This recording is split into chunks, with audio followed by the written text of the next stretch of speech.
In the year 1842, long after the final rites were given and the mourners had departed, the dead of the city did not always find rest. They found a market. This is the story of Catherine Dade and the quiet, methodical business of selling the forgotten for profit. In the potter's fields, where the poor were laid in unmarked earth, a different kind of harvest took place under the cold indifference of the moon. It was an industry built on a simple, chilling principle that a body, unclaimed and unremembered in life, could become a commodity of great value in death, its journey ending not in the quiet of the grave, but on the cold slate of an anatomy table. If you believe that history's darkest corners deserve to be seen, and you have only just discovered this archive, consider subscribing to ensure you do not miss a single entry as we unseal the records of the past. The ground of the municipal potter's field was a testament to the city's unceremonious approach to its indigent dead. It was a place of function, not sentiment, a final ledger entry for lives that had left little mark upon the world. The earth here was heavy clay, churned and rechurned over the seasons, a patchwork of shallow depressions and uneven mounds that spoke of hurried work and the constant demand for space. On a particular night in late autumn of 1842, the air carried the first true promise of winter, a damp chill that clung to the coarse wool of a man's coat and turned his breath into a series of fleeting white clouds. The moon, nearly full, cast a severe silvered light across the field, bleaching the color from the dead grass and carving long, distorted shadows from the few leaning headstones that marked the plots of those with families who could afford the barest of memorials. Most graves, however, were anonymous, their locations known only to the sexton, whose memory and spidery notations in a worn leather book served as the only official record. Fresh earth, dark and clotted, marked a recent burial near the far fence. The mound was still soft, unsettled, the work of shovels from no more than 2 days prior. The marks of the spade were still visible on the overturned clumps of sod, a clear and unambiguous sign to anyone who knew what to look for. A distant church bell tolled the hour, its sound traveling thin and metallic on the wind, a reminder of the sleeping city that lay just beyond the high stone walls of the cemetery. The only other sound was the dry rattle of oak leaves skittering across the frozen ground and the rhythmic, almost impatient clinking of a chain against the frosted iron of the main gate. The gate was locked, as it always was after dusk, a measure intended to keep the living out, and it was quietly understood, the dead in. But locks and chains were formalities, obstacles for the honest or the unimaginative. Near the potter's field, a smaller, less conspicuous service gate stood in deep shadow, its latch notoriously unreliable, its hinges seldom oiled. From this vantage point, through the skeletal branches of a barren elm, one could see a single, steady point of light. It was a lantern, burning in a high window of the medical college that stood several streets away, its brick facade impassive and dark, save for that one unwavering glow. It was the light of the anatomy room, a beacon in the night that signaled a demand waiting to be met. The room was shuttered, its activities shielded from public view, but its purpose was an open secret in certain circles. It was a place of learning, of progress. But its lanterns did not burn in anticipation of knowledge alone. They burned in anticipation of a delivery. This grim economy was born of a paradox. The city's medical colleges, bastions of enlightenment and scientific advancement, had an insatiable need for human bodies to instruct the next generation of physicians. The law, however, was stern and unyielding, providing them with only the bodies of executed criminals, a supply that was meager and wildly inconsistent. This scarcity created a vacuum, and into that vacuum flowed the illicit trade in cadavers. It was a shadow market, governed by its own ruthless logic of supply and demand. Bribes became the common currency of the night. small pouches of coin passing from the hands of college porters to the calloused palms of sextons and undertakers' men. These transactions were never spoken of in the daylight. They were arrangements made in the back rooms of taverns, in hushed tones over cheap ale, the terms sketched on scraps of paper, or sealed with a silent, knowing nod. The entire enterprise was shrouded in a necessary and deliberate secrecy. The work was done in the dead of night, the hours between the last watchman's patrol and the first stirrings of the dawn. Sealed wagons, their beds lined with straw to muffle any sound, would navigate the cobblestone streets, their drivers keeping to the darkest, narrowest lanes, avoiding the main thoroughfares, where a chance encounter with the city watch could lead to questions that had no safe answers. The cargo was listed on no manifest, its destination known only to a select few. Into this world of whispered arrangements and nocturnal labor stepped Catherine Dade. She was not a figure of brute force, nor a creature of the night in the Gothic sense. Her name did not appear in the coroner's ledgers or the watchman's reports. In the official records of 1842, she was a ghost, her existence noted only by the subtle downstream effects of her work. Anonymity was her greatest asset, her most effective tool. She was a woman in a trade dominated by rough men, and she navigated it not with a shovel, but with a quiet, observant intelligence. Her motivation was as simple and as powerful as the city's own engine of commerce, coin. She understood that the potter's field, a place of sorrow and finality for others, was a place of raw materials, an inventory waiting to be cataloged and moved. Catherine had learned to see the city not as a collection of homes and businesses, but as a network of intersecting needs and fears. The colleges needed bodies. The poor, in their final moments, had only their bodies left to give. She became the broker who balanced this grim equation, turning the absence of one into the income of another, and profit for herself. She was the architect of the transaction, the silent partner who ensured the wagons arrived at the correct gate at the precise hour, and that the payment was rendered without complication. The system's elegance was in its simplicity, a chain of complicity where each link was insulated from the next.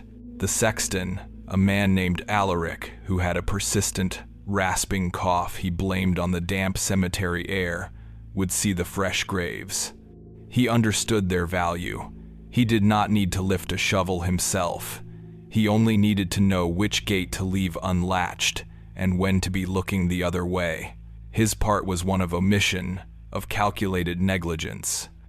He would receive a small portion of the fee, enough to supplement his meager city salary and purchase the expensive tinctures he believed would soothe his afflicted lungs. The porter at the medical college, a young man named Phineas, was the next link. His responsibility was to receive the delivery. He would be the one to unbolt the heavy side door to the anatomy theater's preparation room, his ears trained for the specific, soft knock that signaled an arrival. He would help move the heavy, canvas-wrapped parcel from the wagon to the cold stone floor, his movements quick and efficient, his face betraying no emotion. He would then hand over the payment, the coins counted and tied in a small cloth bag, a sum agreed upon in advance. His role was one of reception and disbursement, a simple gatekeeper in the flow of goods and money. Catherine was the one who connected them, the mind that managed the logistics. She never touched the soil of the graveyard, nor did she ever set foot inside the anatomy college. Her work was done in the spaces between, in the alleys and marketplaces of the living. She gathered the intelligence, learning of recent pauper burials through a network of minor functionaries, laundresses who worked at the almshouse, clerks who filed the city's death certificates. She knew the schedules of the city watch, the habits of the ferrymen, the temperament of the toll keepers on the bridges. She orchestrated the movements of the driver and his wagon, choosing the routes and the timing with meticulous care, minimizing risk at every turn. She was a manager of a silent enterprise, her anonymity serving as armor against a world that would be horrified by the true nature of her business. The central, unspoken question hung in the cold night air, as tangible as the frost on the graveyard gate. Who truly profits when the forgotten, those who commanded no worth in the bustling, sunlit world of the living, become a valuable commodity in the silent, shadowed world of the dead? The answer was complex, implicating the desperate, the ambitious, and the willfully blind. It implicated the physician who sought to advance his science, the sexton who sought to ease his own suffering, and the porter who sought a few extra shillings to improve his station. But at the center of this web, holding the disparate threads together, was Catherine. She had learned to quantify grief, to place a price on oblivion. The distant bell tolled again, marking the passage of another hour. The light in the college window continued to burn, a patient, unwavering eye in the darkness. In the potter's field, the disturbed earth of the new grave seemed to settle, a soft sigh of soil and clay as the cold deepened. The silence that followed was profound, a quiet that was not peaceful, but expectant. The transaction was complete. The wagon was already making its way back through the sleeping city, its wheels leaving faint tracks on the damp cobblestones, its passage unnoted by the slumbering citizens. The city's hidden corridors of trade had done their work. The marketplace of the dead had yielded its product, and the silence of the field gave way to the quiet, methodical work that would begin inside the college walls. The transition was complete, from the stillness of the grave to the cold, clinical utility of the anatomy table, a journey made possible by a chain of quiet agreements and the dispassionate calculus of a woman who had learned to turn absence into income. The core of her operation lay not in the violation of the grave itself, but in the seamless, businesslike efficiency that followed, transforming a sacred resting place into the first step of a supply chain. Catherine Dade's entry into the resurrection trade was not a sudden fall, but a slow, deliberate descent down a path she paved herself, stone by methodical stone. Her journey did not begin in a moonlit graveyard with a shovel in her hand, but in the stale, funereal air of an undertaker's workshop, a place where death was a matter of wood, linen, and ledgers. Long before she calculated the value of a fresh corpse, she learned the mundane arithmetic of its disposal. She had come to the city years earlier, a young woman with little to her name but a keen, observant nature and a quiet refusal to accept the meager hand she had been dealt. She found work as a laundress and mender for an undertaker named Elias, a dour, pragmatic man whose business was less a calling than a trade, like coopering or blacksmithing. Her world became one of small, necessary tasks that orbited the grand finality of death. She mended burial shrouds, her needle and thread moving with a practiced, unemotional efficiency, the fine linen cool and smooth beneath her fingers. She washed the mourning clothes of the bereaved, the scent of lie and sorrow clinging to the heavy black fabrics. She delivered notices of passing, navigating the city's labyrinthine streets and alleys, her face becoming a familiar, if unwelcome, sight on the doorsteps of the afflicted. This work, menial as it was, became her education. She was a silent, constant presence, and the world of the undertaker, with its routines and its players, opened itself to her gaze. She learned the geography of the city's grief. She knew which churches had the deepest coffers and the most vigilant watchmen, and which parishes relied on the charity of the municipal plot. While Elias met with families, his voice a low, practiced murmur of condolence, Catherine was in the back rooms, listening. She heard the whispers of families struggling to afford a proper burial, the quiet negotiations over the price of a coffin, the resigned acceptance of a final resting place in the potter's field. She saw the routes the funeral processions took, the slow, somber journeys from the church to the graveyard. She learned the schedules of the sextons, the hours they kept, their habits and their vices. She noted the patterns of the city watch, the predictable timing of their patrols, the specific streets they favored, and the dark, forgotten lanes they invariably ignored. She saw the city not as a place of living souls, but as a system, a great and complex mechanism of arrivals and departures. The undertaker's assistant, a young man named Theron who harbored a quiet ambition to one day own the business, often spoke of the difficulties of his work. He complained about the city ordinances, the rising cost of materials, and the constant, unspoken pressure from the medical colleges. He mentioned the anatomy men, as he called them, figures who lingered at the edges of his profession, always inquiring, always in need. He spoke of them with a mixture of disdain and grudging respect, acknowledging the darkness of their requirements but also the weight of the coin they carried. Catherine absorbed all of it. She filed away the names, the places, the fragments of overheard conversations. She learned that the city's official narrative of dignified rest was a fragile veneer.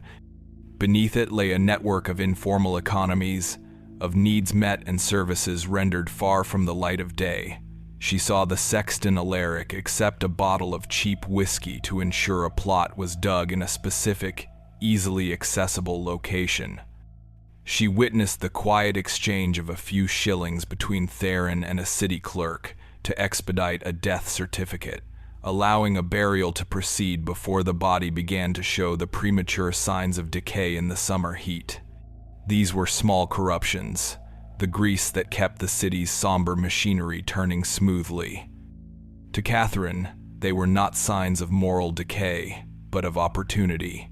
They were evidence that every system had its cracks, its points of leverage for those clever enough to find them. She began to see the path from the undertaker's cooling room to the college's anatomy table, not as a sacrilegious leap, but as a simple, logical extension of the existing network. It was merely one more transaction in a city built on transactions, one more service rendered for a fee. The question of necessity was slowly, imperceptibly, transforming into the blueprint for an enterprise. Her first direct step was a small, calculated risk. She had learned from Theron's careless talk that a particular anatomy demonstrator at the university, a Dr. Alastair, was growing desperate. His usual suppliers had become unreliable, one having been arrested and the other having fled the city after a close call with a grieving family who had decided to keep a late-night vigil. Alastair was a man of science, driven by the belief that the advancement of medicine was a cause that superseded conventional morality. He had a reputation for being discreet and for paying well. Catherine spent a week observing him, learning his routine as he moved between the college and his modest home. She noted the side entrance to the anatomy building, a heavy oak door set into a high brick wall at the end of a narrow, perpetually damp lane. It was a place of shadows, even at midday, the air thick with the smell of wet stone and coal smoke from the surrounding chimneys. The eaves of the adjoining buildings dripped a steady, rhythmic patter onto the cobblestones below, a sound like a faulty clock ticking away the seconds. This was the place. It was removed from the main thoroughfares, easily accessible by a handcart or a small wagon, and offered the kind of privacy that a transaction of this nature required. She composed a note, its language carefully neutral, speaking of a potential solution to a matter of supply. She paid a street urchin a penny to deliver it directly into the doctor's hand, a measure that ensured anonymity and deniability. The reply came 2 days later, delivered by the same boy, and contained a single line indicating a time and a place. The same narrow lane, 1 hour after midnight, 3 nights hence. That night, Catherine secured her first piece of inventory. It was the body of a man who had died at the almshouse, a vagrant with no name and no connections. His passing noted by a simple check mark in a city ledger. His burial had been swift and unceremonious.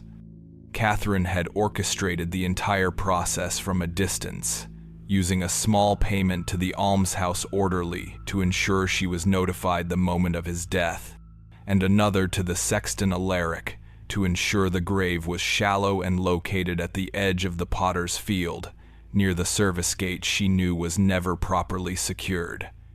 She did not perform the exhumation herself. For that, she hired 2 men, laborers from the docks who asked no questions, their silence purchased for a handful of shillings. She met them in a back alley with a sturdy handcart and a sealed crate, its side stenciled with the word soap in bold, black letters. The crate was an act of calculated misdirection, a mundane object to conceal an unthinkable cargo. The exchange in the lane behind the college was conducted in near total silence. The air was cold, the dripping from the eaves now forming thin tendrils of ice on the cobblestones. Catherine waited in the deepest shadow, the handcart beside her, its contents covered by a heavy oilcloth. Dr. Alastair arrived alone, a tall, gaunt figure wrapped in a dark cloak, his face obscured by the brim of his hat. He did not speak a word of greeting. He simply approached the crate and ran a gloved hand over the raw pine of its lid, his touch analytical, as if assessing its contents by weight and dimension alone. He produced a small pry bar from within his cloak and lifted a single corner of the lid, just enough to peer inside. A small, oil-lit lantern in his other hand cast a weak, yellow glow into the crate's interior. He seemed satisfied. He let the lid fall back into place with a soft thud.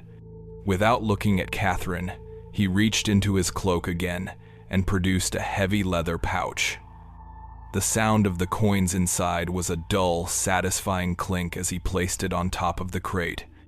He said that the payment was as agreed, and that if the quality was acceptable, there would be a need for more. His voice was a dry whisper, as devoid of emotion as his examination had been. He then turned and walked to the heavy oak door, produced a key, and unlocked it. The door swung inward, revealing a darkness that seemed absolute. 2 younger men, presumably his assistants, emerged from the shadows, their faces pale and serious. They moved the crate from the handcart into the building with a practiced efficiency that spoke of prior experience. The door closed with a heavy, definitive click of the bolt, and Dr. Alastair was gone. Catherine stood alone in the lane for a long moment, the pouch of coins heavy in her hand. The cold of the metal seemed to seep through the leather into her palm. She counted them there, in the darkness, not by sight, but by touch, the familiar weight and milled edges of the silver shillings, a tangible confirmation of her success. This was the moment of transformation. The abstract concepts of supply and demand, of risk and reward, had become real. Necessity, born of her desire for a life beyond mending shrouds, had officially become an enterprise. The transaction was no longer just an idea, it was a repeatable, profitable process. The final piece of her mechanism fell into place over the following weeks. She approached the sexton, Alaric, not with a bribe, but with a business proposition. She explained, in vague but clear terms, that she could offer him a steady, supplemental income. His role, she told him, would be simple. He would merely need to continue his existing practice of calculated negligence, ensuring that certain graves were placed in convenient locations and that his memory of who was buried where became, on occasion, conveniently foggy.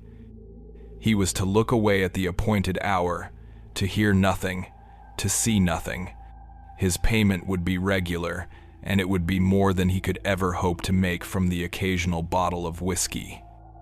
Alaric, his lungs rattling with each breath, agreed without hesitation.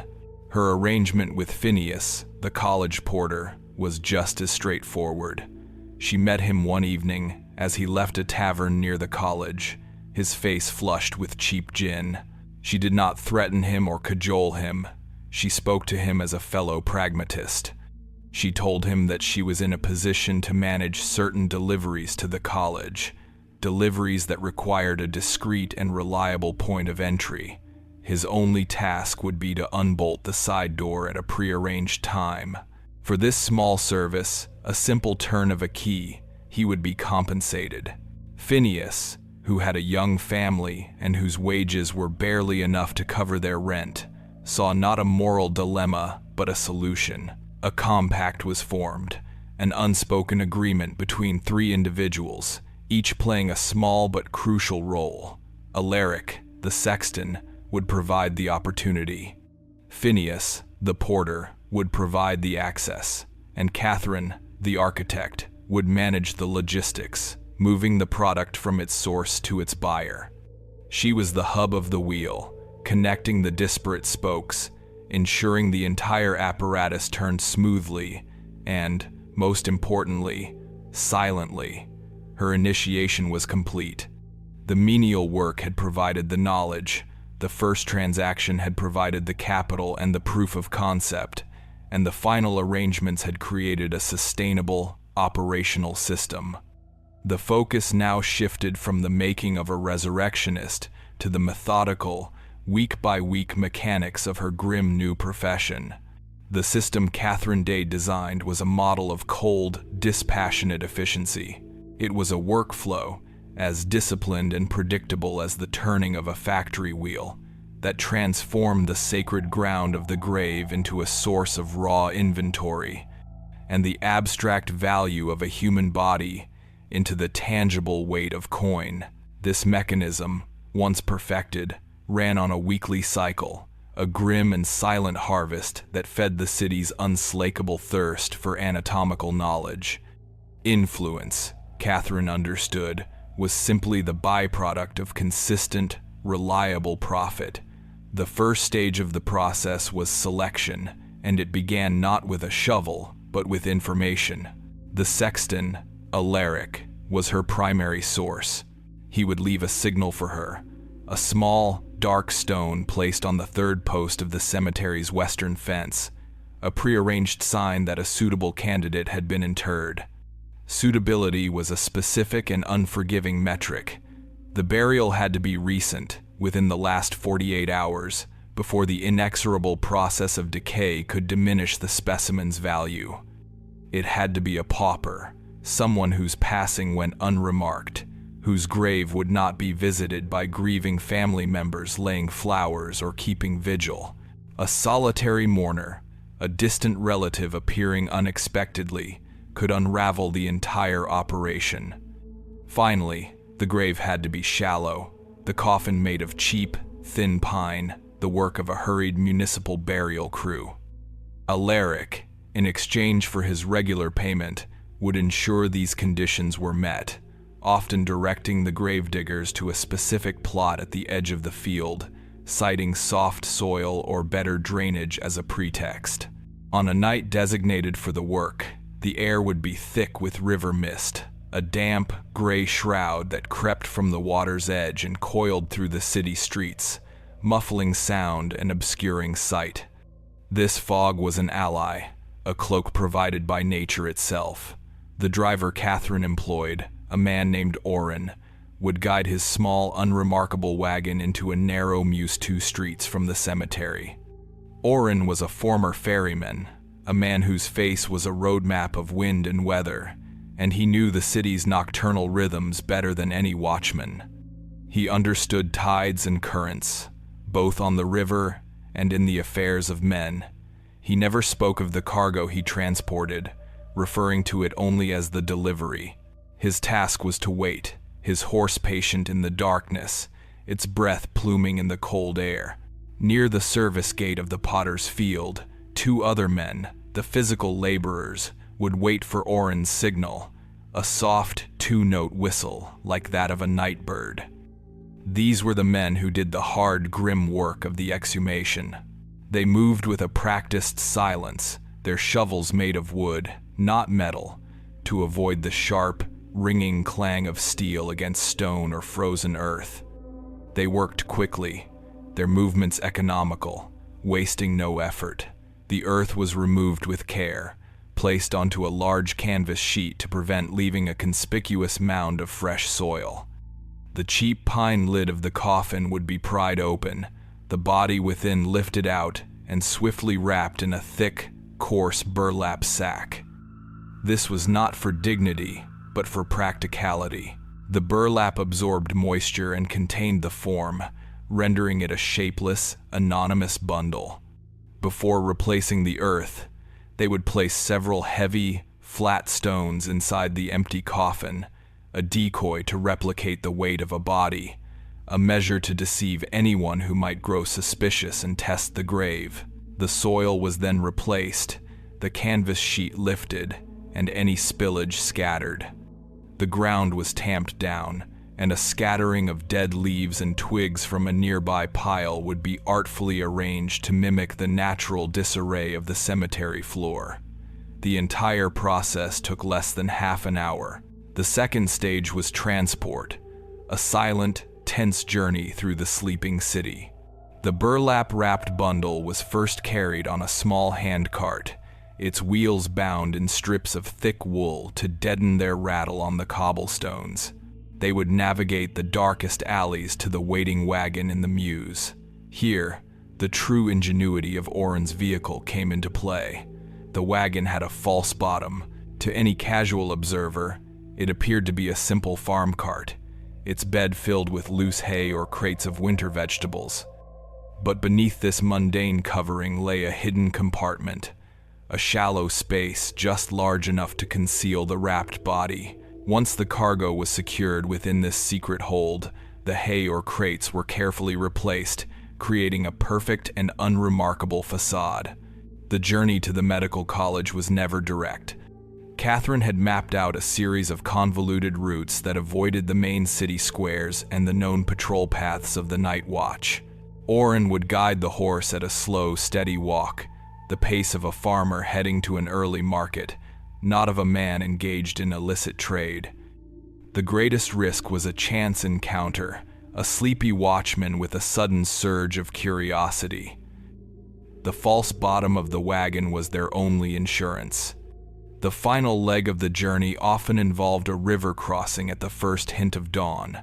Oren would take one of the small, privately operated ferries, paying the ferryman a generous fee for the pre-dawn passage. The ferryman, a creature of the river as taciturn as Oren himself, had learned that his prosperity depended on a profound lack of curiosity about the cargo that crossed his domain before the sun was up. The transit across the dark, placid water was a symbolic one. It was a passage from the sacred ground of the dead to the secular, scientific world of the living. The body, which had been a person, then a corpse, then an object of violation, was now simply freight, its value calculated not in sentiment but in shillings. The mist on the water would be thick, the far bank a ghostly suggestion, and the only sounds would be the rhythmic creak of the oarlocks and the gentle lapping of the water against the hull. The third stage, the exchange, was the culmination of the night's work. Oren would guide the wagon into the now familiar lane behind the medical college, the same one where Catherine had made her first sale. The dripping from the eaves was a constant, metronomic sound in the deep quiet of the morning. He would give the soft, two-note whistle, and after a few moments, a heavy bolt would be drawn from the inside, and the small, sturdy door would swing open. Phineas, the porter, his face pale and drawn in the weak light of the lantern he carried, would be waiting. The transaction was as swift and silent as the work in the graveyard. The cargo was unloaded from its hidden compartment and carried into the college's preparation room. The door would be bolted once more, and Oren would be gone, the sound of his wagon receding down the lane until it was swallowed by the city's early morning sounds. Inside, the atmosphere changed from one of furtive tension to one of cold, academic appraisal. The preparation room was a place of stone and slate, its air permanently chilled and carrying the sharp antiseptic scent of carbolic acid and other preserving fluids. In the main anatomy theater, the tiered wooden benches where students would sit were stacked in the shadows, creating strange angular shapes against the far wall. A fine layer of chalk dust coated the large slate blackboard at the front of the room, remnants of the previous day's lecture on the intricacies of the human circulatory system. Here, the body would be unwrapped under the watchful eye of Dr. Alastair and another man, Silas, the college's ledger keeper. Silas was a small, meticulous man with wire-rimmed spectacles and ink-stained fingers. He was the chief accountant for this entire shadow economy. His role was to assess the delivery and record the payment, reducing the human form before him to a series of cold, hard facts. He and Dr. Alastair would examine the specimen. Their primary concern was its condition and, most importantly, its recency. A body that had been interred for too long was of limited use, its tissues compromised, its value diminished. They checked for signs of disease, for injuries that might render certain areas unsuitable for dissection. This was not a medical examination in the service of healing, but a commercial appraisal. Based on their assessment, Silas would calculate the payment. The price was not fixed, but a sliding scale based on quality. A fresh, well-preserved specimen, particularly of a young and healthy individual, commanded the highest price. An older subject, or one that showed the first signs of putrefaction, would be worth considerably less. The payment was then placed into a designated pouch. Orrin would collect it later in the day from a dead drop location, a loose brick in the wall of a nearby stable. He would take his own share and deliver the rest to Catherine. The final entry was then made in a heavy, leather-bound ledger that Silas kept locked in a small iron safe. The entries were made in a coded script of Silas's own invention. Names were never used. Instead, a series of initials, dates, and symbols recorded the transaction. The date of receipt, the assessed condition, the price paid, and a single letter to denote the supplier. Catherine's deliveries were marked with a C. In this ledger, the dead of the Potter's Field received their final, anonymous designation. They became a line item in a book of accounts, their bodies reduced to parts and price, their final worth measured in the cold calculus of profit and loss. The question of what a body becomes in such a system found its answer here, in the neat, spidery script of Silas's hand. It becomes a resource, a commodity, stripped of identity and history, its only remaining value being the knowledge that could be extracted from its tissues. Once the accounting was complete, the body was turned over to the dissection room custodian, a quiet, hulking man named Japheth, whose job it was to prepare the specimens for the students' scalpels. The disciplined workflow was complete. The grave had been turned into inventory, and the inventory had been turned into coin. The influence that Catherine sought was growing with each successful delivery. But such a methodical and profitable enterprise, no matter how carefully concealed, could not exist in a vacuum.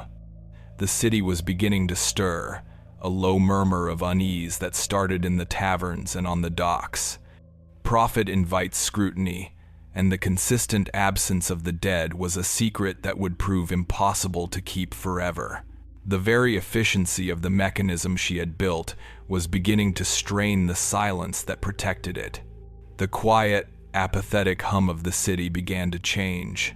The whispers that had once been confined to the back rooms of taverns and the hushed conversations of undertakers started to find a voice, a low and angry murmur that grew in volume with each passing week. Catherine's methodical enterprise, so carefully shielded in shadow, had created a subtle but persistent anomaly, a statistical discrepancy in the great ledger of the city's dead. There were too many empty coffins, too many shallow graves that seemed to settle with an unnatural speed. The city's collective grief, usually a private and fleeting affair for the indigent, was beginning to curdle into a public and pervasive suspicion.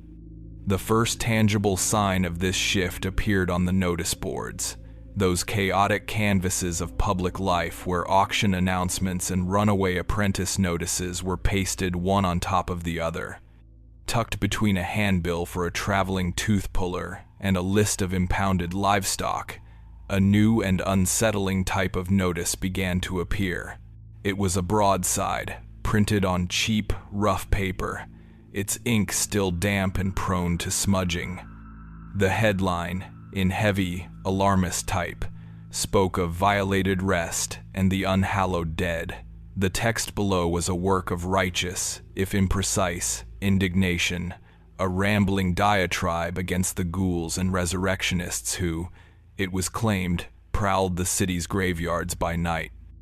It spoke of the sanctity of the grave and the moral depravity of the anatomists, depicting them as ghoulish figures who placed the cold pursuit of knowledge above the sacred laws of God and man. The broadsides were printed by a man named Elias Vance, a fire and brimstone pamphleteer who operated a small, noisy press in a cramped shop near the docks. Vance had a talent for tapping into the city's undercurrent of fear and superstition, and he saw in the growing rumors a perfect subject for his particular brand of sensationalism. He did not have facts or evidence, only a collection of third-hand stories and a deep-seated distrust of the city's educated elite, including its physicians. His papers began to flap under the awnings of shops and taverns, their stark headlines catching the eyes of passers-by, planting a seed of unease that quickly took root. The church wardens and parish priests, whose authority was founded on the solemn rituals of death and burial, were the next to respond. Spurred on by the increasingly agitated tone of their congregations, they began to take practical measures. Heavier chains and new, more complex iron locks appeared on the gates of churchyards. Some went further, advocating for the use of quicklime, a caustic substance that, when layered over a fresh coffin, would accelerate decomposition and render a body useless to the anatomists. This, they argued in their Sunday sermons, was a grim but necessary defense of the dead against the desecrations of the living. Watch patrols, usually a predictable and easily avoided presence, became more frequent and their routes less certain. The city's magistrates, feeling the pressure from both the public and the pulpit, instructed the night watch to pay special attention to the areas around the city's graveyards and medical colleges. The net was tightening, not for Catherine specifically, but for the trade she now dominated. The most dangerous development, however, was not the chains or the patrols, but the growing vigilance of the bereaved themselves. One evening, a woman named Temperance, mourning the loss of her young son to a fever that had swept through the tenements, was returning home late from her work as a seamstress. Her path took her past the edge of the potter's field. In the fading light of dusk, she saw a silhouette, a lone figure standing over the fresh earth of her child's grave. It was a man, his shoulders slumped in what she took to be a posture of grief. But as she drew closer, she realized he was not praying or weeping. He held a long, thin iron rod, which he was systematically pushing down into the soft soil of the grave. He was probing it, testing its contents. He pulled the rod free, examined its tip, and then, with a curse, he threw it to the ground and began to claw at the earth with his bare hands. The coffin, when he finally reached it, was not empty. It was filled with stones and packed dirt. The man's howl of rage and grief echoed across the silent field, a raw and terrible sound that carried on the evening air. The story spread through the city like a contagion. Vance's press churned out a new broadside, this one with a lurid woodcut illustration of a father discovering the desecrated grave of his child. Suspicion, once a vague and formless anxiety, had now hardened into a certainty. There were wolves among the sheepfolds, and the graves of the poor were their hunting grounds. Catherine, ever the pragmatist, saw these developments not as a moral crisis, but as a series of logistical challenges. The business model had to adapt, or it would perish.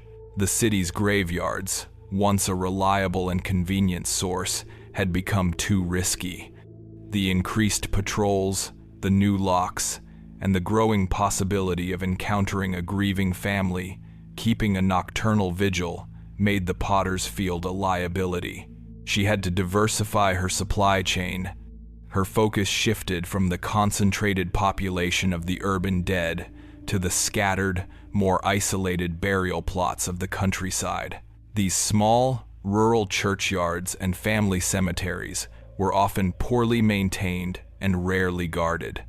They presented their own set of challenges: greater distances, unfamiliar terrain, the difficulty of transporting a body over miles of rough, unlit roads, but the risk of discovery was significantly lower. This shift required a new level of planning. Catherine spent days poring over maps, tracing the routes of river ferries and the schedules of toll bridges. The ferry masters, men who operated their small, flat-bottomed boats on the dark, sluggish rivers that snaked through the outlying farmlands, became her new gatekeepers. She approached them as she had the sexton and the porter, with a simple, compelling proposition. She offered them a fee for late-night unrecorded crossings, a sum far greater than they could earn from a full day of legitimate fares. Most, burdened by debt and the hardscrabble reality of their existence, agreed. The hours of operation also had to change. The window between the last watchman's patrol and the first light of dawn, once a comfortable margin, was now too narrow. The work had to be pushed later, into the deepest, most silent hours of the night, the so-called dead of night, when the entire world seemed to be holding its breath. This compounded the risk.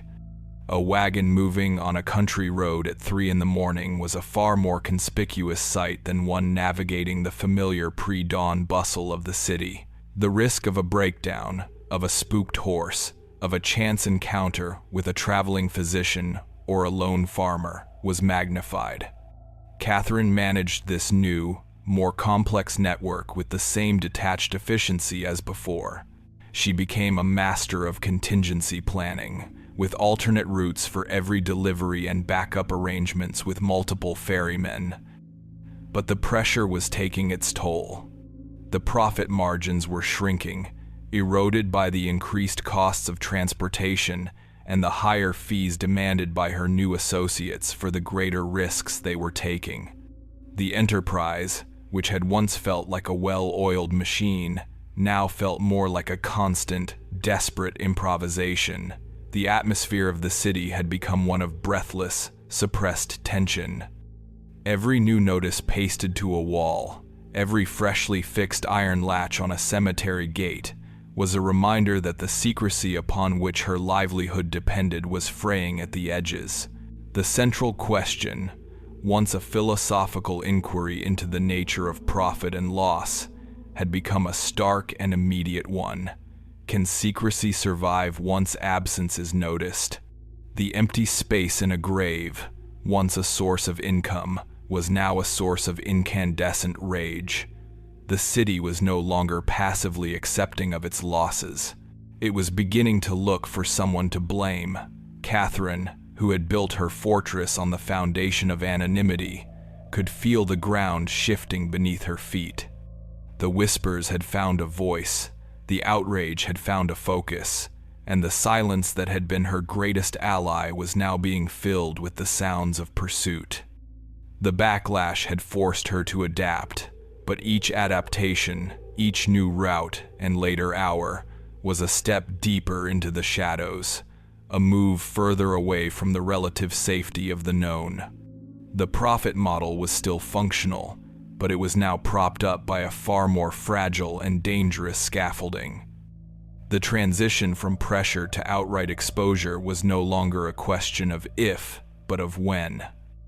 The net that was closing around the resurrection trade as a whole was, by necessity, also closing around its most successful and invisible practitioner.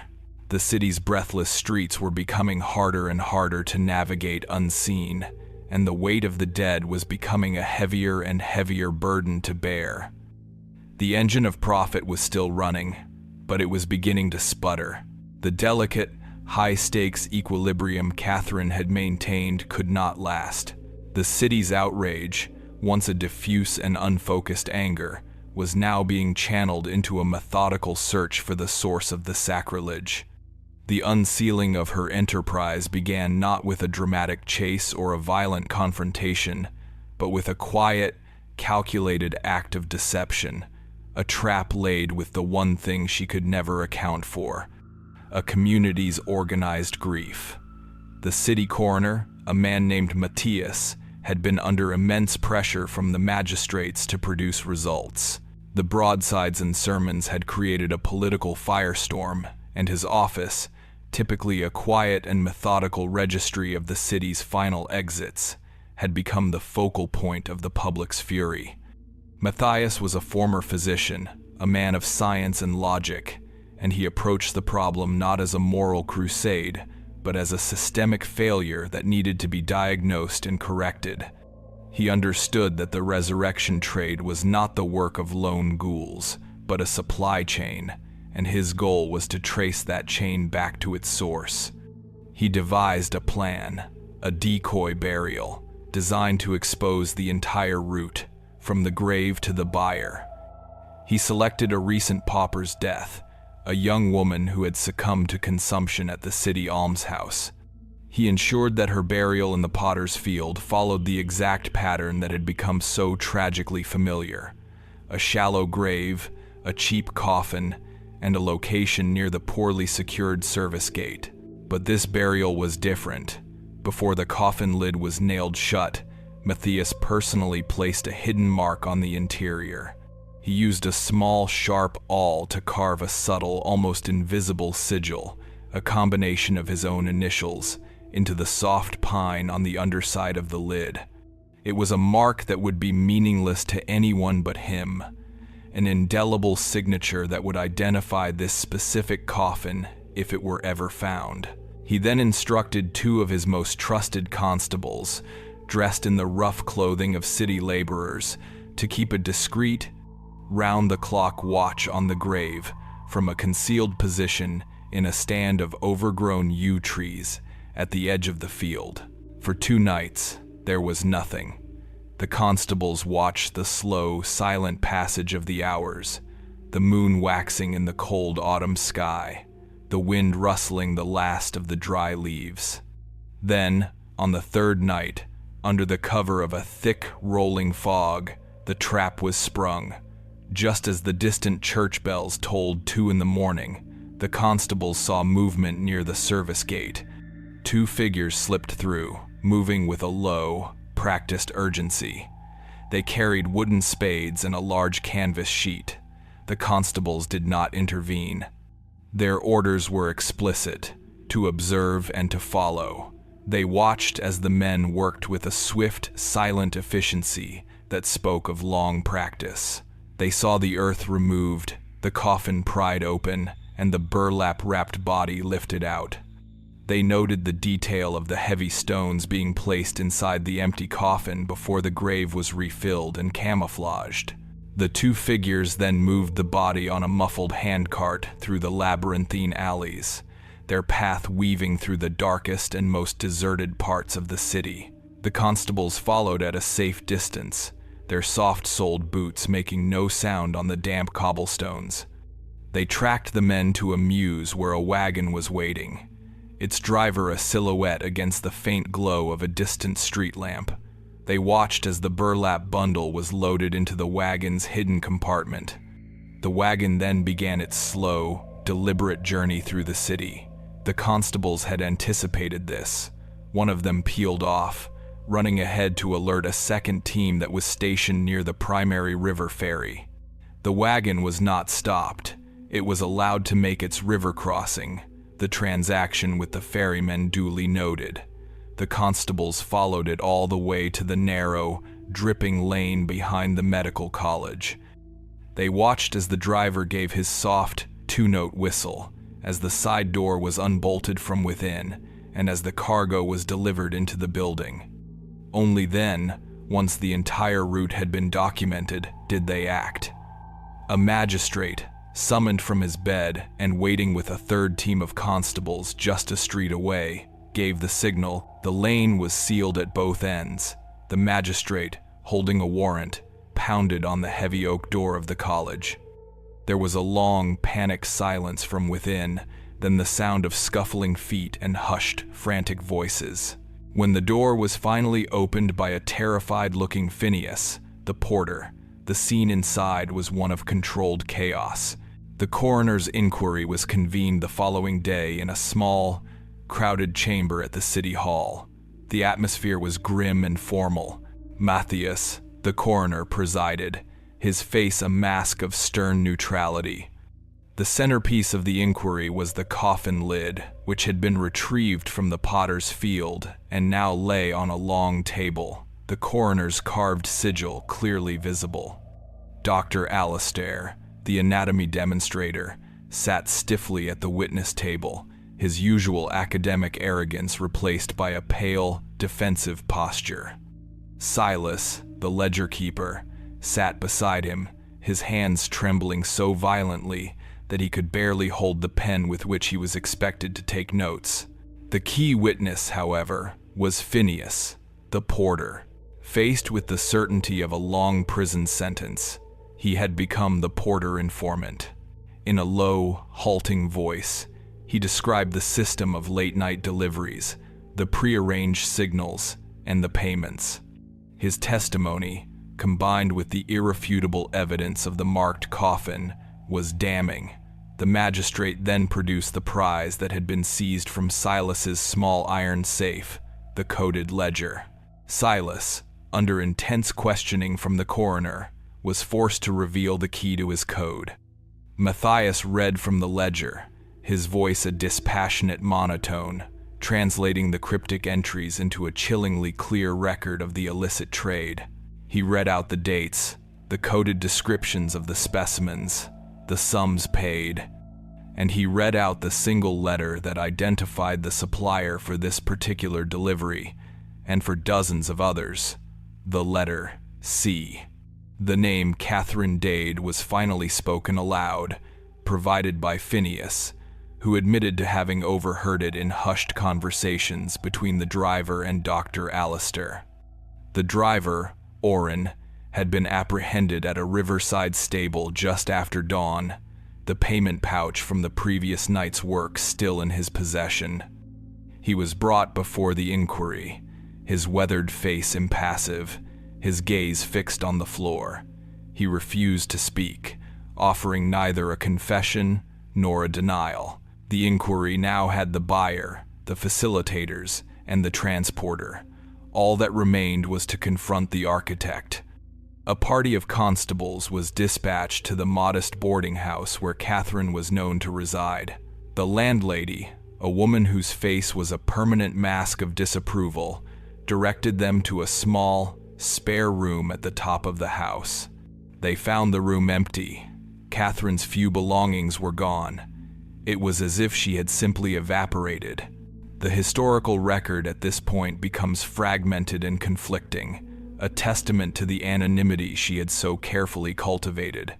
One account, a sensationalized report in Vance's broadside, claimed she was apprehended at the very riverside stable where Orrin was taken, and that she met the constables with a cold, unnerving silence before being taken into custody, only to vanish from her holding cell before she could be formally charged. Another, more plausible account, found in the margins of a magistrate's private journal, suggests she was never found at all.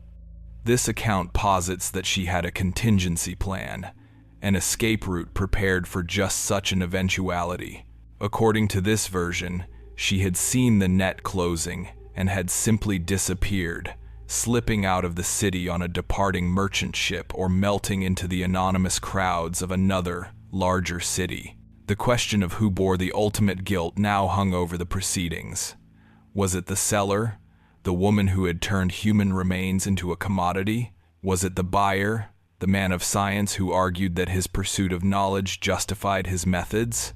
Or was it the city itself, a society that created a desperate class of poor whose bodies were deemed worthless in life, and a legal system that created the scarcity that fueled the illicit market in the first place? The coroner's ledger had laid bare the mechanics of the trade, transforming rumor into documented fact. The phrase, "sold the dead for profit," was no longer a whispered accusation. It was an entry in an official record, a cold, hard-line item in the city's history. The unsealing was complete.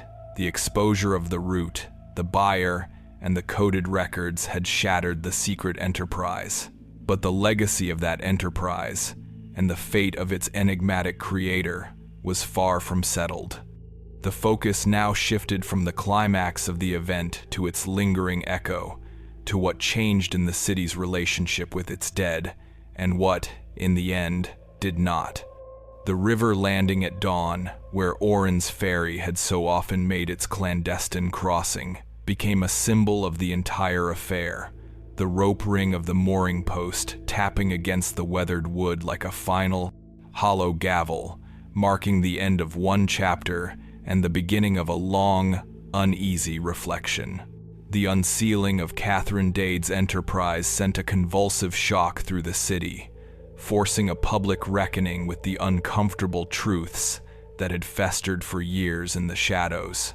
The immediate aftermath was a flurry of legislative activity. The city council, spurred into action by the coroner's damning report and the relentless pressure from the press and the pulpit, moved to harden the laws that governed the dead. The old statutes, which had created the very scarcity that fueled the resurrection trade, were revisited. A new series of ordinances, known colloquially as the Anatomy Acts, were drafted and passed with unprecedented speed. These new laws significantly expanded the legal supply of cadavers for the medical colleges, granting them access to the unclaimed bodies of those who died in the city's almshouses, hospitals, and prisons.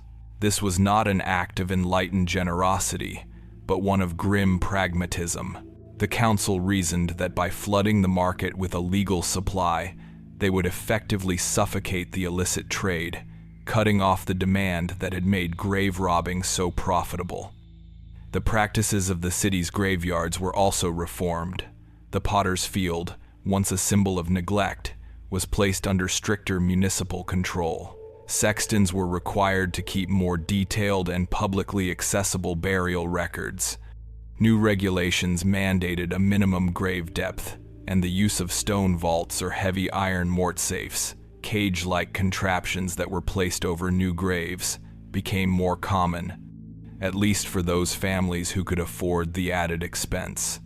Night locks, heavier and more complex than the simple chains of the past, were installed on the gates of every cemetery in the city, and the night watch was given a permanent and expanded mandate to patrol their perimeters. The medical colleges, though publicly chastened, adapted with a quiet and ruthless efficiency. Dr. Alastair was formally reprimanded by the college's board of governors, a largely symbolic gesture that allowed the institution to distance itself from the scandal.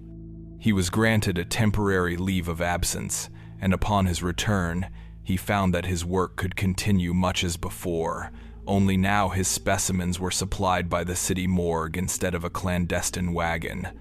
The back alley transactions were replaced by official paperwork, the coded ledger superseded by municipal forms. The fundamental need for bodies remained, and the city, in its effort to stamp out the crime, had simply legitimized the process, redirecting the supply chain through official channels. The poor and the forgotten, who had been the victims of the resurrectionists in death, now became the state-sanctioned material of anatomical study. Their bodies, once stolen from the earth, were now legally appropriated before they ever reached it. The core principle, that the unclaimed dead of the city were a resource for the advancement of the living, remained unsettlingly intact. And what of Catherine Dade? Her trail, which had been so difficult to find, ended abruptly and completely. She vanished from the historical record as cleanly as if a page had been torn from a book. There was no trial, no public confession, no final entry in a prison register. Her fate became a matter of speculation, a ghost story told in hushed tones in the city's taverns. Some said she had fled to another country, using the profits from her trade to purchase a new life under a new name. Others whispered that she had met a more sinister end, perhaps at the hands of disgruntled former associates or a rival faction in the city's underworld. The most likely, and perhaps most fitting, end is the quietest one. A small, ambiguous line item in the city's mortality register from the following year notes the death of a woman of no fixed address and no known relations, her name recorded with a single, indeterminate initial. It is possible that Catherine, stripped of her network and her anonymity, simply faded back into the obscurity from which she had emerged, her enterprise dismantled, her influence gone, her final resting place, an unmarked grave in the very potter's field she had once treated as her personal inventory. Her legacy, however, lingered. It was present in the new locks on the cemetery gates and in the revised city ordinances. It was a shadow that fell across the medical profession, a cautionary tale whispered to new students about the ethical compromises that underpin scientific progress. The story of Catherine Dade became a quiet and unsettling reminder that the great advancements of medicine in the 19th century, the breakthroughs that would save countless lives, were built upon a foundation of quiet desecration.